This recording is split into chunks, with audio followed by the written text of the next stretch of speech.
আন্দোলন বাংলাদেশের কেন্দ্রীয় প্রাথমিক বিশ্ববিদ্যালয় সম্পাদক গোলামী ছাত্রনেতা মোহাম্মদ আশিকুল ইসলাম।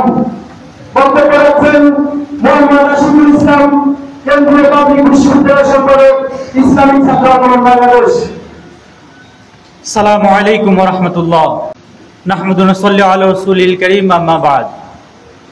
24-এর সফল গণবিপ্লবের অন্যতম অংশীদার ইসলামী ছাত্র আন্দোলন বাংলাদেশের 34তম প্রতিষ্ঠা বার্ষিকীতে ইসলামী ছাত্র আন্দোলন বাংলাদেশের সকল স্তরের জনশক্তিকে জানাই ইসলামী ছাত্র আন্দোলন বাংলাদেশ কেন্দ্রীয় কমিটির পক্ষ থেকে আন্তরিক শুভেচ্ছা অভিনন্দন।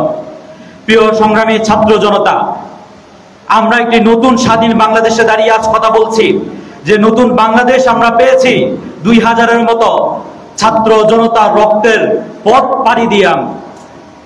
সেই নতুন বাংলাদেশে আমাদের অনেক স্বপ্ন ছিল, অনেক আশা ছিল, কিন্তু দেখা যাচ্ছে সেই 5ই আগস্টের পর একটি দল নির্বাচন জিকির শুরু করেছে, কিন্তু সেই রাজনৈতিক দলের ছাত্র সংগঠনের কারণে এই দেশের প্রত্যেকটি ক্যাম্পাসে ছাত্র সংসদ নির্বাচন আজ বাধাগ্রস্ত হচ্ছে। তারা আজ রাষ্ট্রপতি নির্বাচন পিছিয়ে দিচ্ছে, তারা জাকসুতে পিছিয়ে দিচ্ছে, তারা অনেক ছাত্র সংসদ নির্বাচন হতে দিচ্ছে না। একই সাথে সেই দলের নেতাকর্মীদের মুখ থেকে আমরা শুনতে পাই দক্ষিণপন্থীদের উত্থানের ভয়, ইসলামপন্থীদের উত্থানের ভয়। আমরা বলে দিতে চাই 5ই আগস্টের নতুন বাংলাদেশ আমরা পেয়েছি ইসলামপন্থীদের হাত ধরে, পীর সাহেব চরমনাইয়ের হাত ধরে। তার জন্য নতুন বাংলাদেশে ইসলামপন্থীদের উত্থান হবে, কোন শাহবাগীদের উত্থান নয়। সংগ্রামী উপস্থিতি, আপনারা জানেন দেশের সর্ববৃহৎ শিক্ষা প্রতিষ্ঠান ঢাকা বিশ্ববিদ্যালয় ডাকসু নির্বাচন চলছে।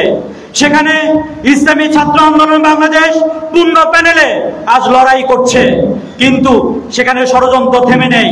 সেখানে ইসলামী ছাত্র আন্দোলন রাষ্ট্রকে প্রতিহত করার জন্য বাম ডান ছাত্রদল অন্যান্য সকল সংগঠন একত্রিত হয়েছে। আমরা বলে দিতে চাই 19 ইসলামী ছাত্র আন্দোলন বাংলাদেশ ঢাকা বিশ্ববিদ্যালয় নারায়ে তাকবীর আল্লাহু আকবার ধ্বনি দিয়ে যে ইসলামের বীজ বপন করেছে, 24-25-এ এসে আজকে সেই গাছ থেকে আজ ফল দেখা দিবে ইনশাআল্লাহ। আগামী 9 তারিখের ডাকসুতে ইসলামী ছাত্র আন্দোলন বাংলাদেশের প্যানেল একাধিক প্রার্থী বিজয় হবে ইনশাআল্লাহ। আমরা সকলের কাছে দোয়া চাই। একই সাথে বলতে চাই ইসলামী ছাত্র আন্দোলন বাংলাদেশ দীর্ঘ 34 বছর পর্যন্ত এই দেশ এই জাতিকে একটি নতুন নেতৃত্ব দিতে সম্পূর্ণ হয়েছে, যে নেতৃত্ব আদর্শ সম্পূর্ণ, নৈতিকতা সম্পূর্ণ, যাদের সাথে মাদকের কোনো সম্পর্ক নেই, যাদের সাথে কোনো ঘুষ দুর্নীতি টেন্ডার পাস চাঁদাবাজের কোনো সম্পর্ক নেই।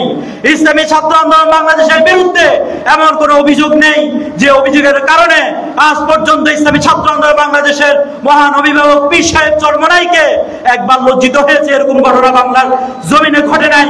ইনশাআল্লাহ আমরা বলতে চাই, আমরা যে আদর্শ লালন করি, 19 শতাব্দীর মহান সংস্কারক কুতুবুল আলম হযরত ফজলুল করিম রহমাতুল্লাহ আলাইহির যে আদর্শ আমরা লালন করি, সাহাবাদের অনুসরণ, ইসলামী ছাত্র আন্দোলন, এই আদর্শকে আমরা নিয়ে আমরা আগামীর পথ আমরা চলবো ইনশাআল্লাহ। আগামীর বাংলাদেশে ইসলামী ছাত্র আন্দোলন বাংলাদেশ হবে এদেশের সর্ববৃহৎ ইসলামী ছাত্র সংগঠন, এদেশের সর্ববৃহৎ ছাত্র সংগঠন।